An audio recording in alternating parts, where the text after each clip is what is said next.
Non, non, effectivement, il n'y a rien de plus mortel que les effets d'annonce et que les promesses non tenues. Ça, c'est clair. Un certain nombre d'événements parfois dramatiques ont eu lieu à cause justement de promesses des uns et des autres qui n'étaient pas tenues ou qui n'ont même pas vu un début d'exécution. Je crois que ça aussi, ça fait partie des éléments de ce que les uns et les autres ont appelé la gestion de la crise et la gestion de pour un peu corroborer ce que vous dites. Moi, je pense que je suis tout à fait d'accord sur ce qui s'est dit sur la dégradation. C'est un scoop, c'était attendu. À partir du moment où c'est une perspective négative, il fallait s'attendre. Comme il n'y a pas eu pendant les 5 mois suffisamment d'action sur les éléments qui font le scoring dans ce genre pour ces agences de notation, donc il était clair, au moins d'Amiral, qu'il y aurait dégradation. Ça, c'est le premier élément. Deuxième élément, je vais peut-être vous étonner, mais je vous dirais que la gestion de cette dégradation a eu plus d'effets négatifs que la dégradation elle-même. Une gestion pas du tout, j'allais dire, intelligente, alors qu'on aurait pu parfaitement, sur le plan de la communication, estimer que c'était d'abord un événement attendu, pas du tout déshonorant, avec une responsabilité somme toute limitée du gouvernement. Il est clair qu'aucune personne censée responsable ne peut reprocher au gouvernement d'influer sur des tendances lourdes pendant à peine 4 mois. Il peut tout au plus justifier du fait qu'il ait agi sur un certain nombre de choses, notamment arrêter une politique macroéconomique sur laquelle on peut discuter les limites, etc., mais qui incontestablement comporte des éléments de relance. Mais je crois que personne, à moins d'être de mauvaise foi, ne pouvait reprocher, en imputer la responsabilité totalement au gouvernement. Adopter une politique de communication, j'allais dire, agressive dans le sens d'éloignement de responsabilité ne me semblait pas, défaussage ne me semblait pas tout à fait approprié.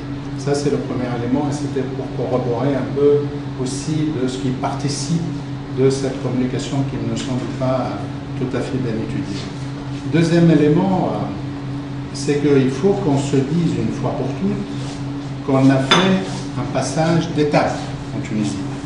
On n'est plus dans l'admiration, on n'est plus, j'allais dire, dans l'émotion.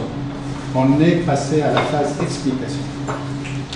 Les bailleurs de fonds et toutes les agences ne regarderont plus la Tunisie avec cette empathie, avec cette sympathie comme étant le pays qui a initié ce qui a été appelé le printemps arabe.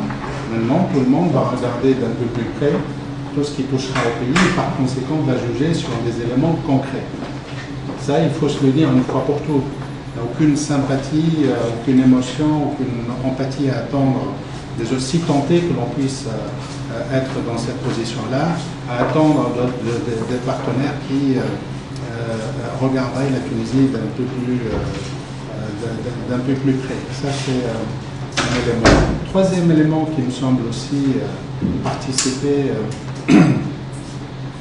j'allais dire, de cette confusion, c'est l'absence de signes qui puissent justement accréditer l'idée que le budget 2012, si tant est que l'on puisse faire l'hypothèse, le postulat que c'est un budget de relance, il y a absence de signes sur des actions concrètes, de réforme des procédures, par exemple de passation de marché public, quand on sait parfaitement que pour passer un marché public et commencer à l'exécuter, il faut au minimum 18 mois. Voilà, on l'a calculé. Et donc les choses étant ce qu'elles sont, et à défaut d'une réforme de la réglementation en matière de passation de marché public, on voit très mal comment le budget pourrait être exécuté. Et t'en fais pas raison de dire que ce serait mortel et contre-productif pour tout le monde que de finir l'année avec un budget qui ne serait pas, consommé. On aurait pu, à mon sens, donner un signe très fort et puisqu'on est dans une phase transitoire, imaginer que la constituante développe, comme elle l'a fait pour la petite constituante, une espèce d'organisation provisoire de la réglementation en matière de marché public pour justement initier tout de suite le passage à l'action. Je crois que ça fait partie des signes qui auraient dû être donnés très vite pour donner du corps et de la crédibilité justement à toutes. C'est quand même des chiffres absolument fantastiques en matière d'investissement. Je vois, on est quand même au mois de juin. Et imaginons un peu, il faudrait qu'on fasse avec l'été qui s'annonce, etc. Ça, c'est donc, on est légitimement en droit de se poser des questions sur la capacité de réaliser des choses. Deuxième élément, on aurait pu tout à fait, dans cette approche de flexibilité, encore fois de signes, à partir du moment où les contraintes, nous les connaissons, à savoir l'engagement d'un certain nombre de projets à la fois structurants et de projets, je dirais, d'utilité collective et publique dans les zones de développement prioritaires. Pourquoi ne pas imaginer tout simplement une répartition qui se ferait sur des clés qui seraient les moins inégalitaires possibles et décaisser tout de suite les fonds au niveau de la région avec une implication à la fois des autorités administratives, de la société civile et d'un certain nombre de représentants d'associations et d'élus pour eux-mêmes engager justement les dépenses dans la région, avec les gens de la région et avec les entreprises de la région. Voilà des signes qui auraient pu, j'allais dire, donner une idée précise à la population pour montrer dans les faits que non seulement on affiche un certain nombre d'ambitions, mais qu'on se donne également au-delà des ressources, parce que tout le monde le sait, Tofé.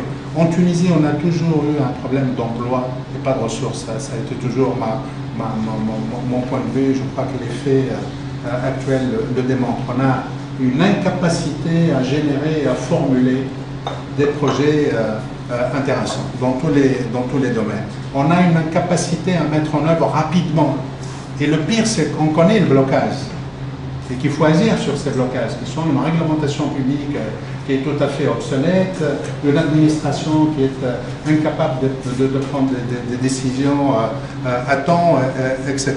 Voilà, bon, rapidement un peu les signes qui auraient pu, à mon sens, être engagés et qui auraient pu justement impacter sur la décision d'annotation parce que ça aurait été perçu comme étant des signes d'engagement. Il ne faut pas oublier que S&P ont incriminé, comme le disait Mohamed tout à l'heure, bien sûr un certain nombre de facteurs, dans l'incapacité justement du gouvernement à montrer des questions à propos de la gestion effectivement du gouvernement de, je dirais, cette dégradation-là, cela tient à cela. Le fait effectivement que le gouvernement a été pointé du doigt et que finalement lui reprocher son incapacité de redresser l'économie.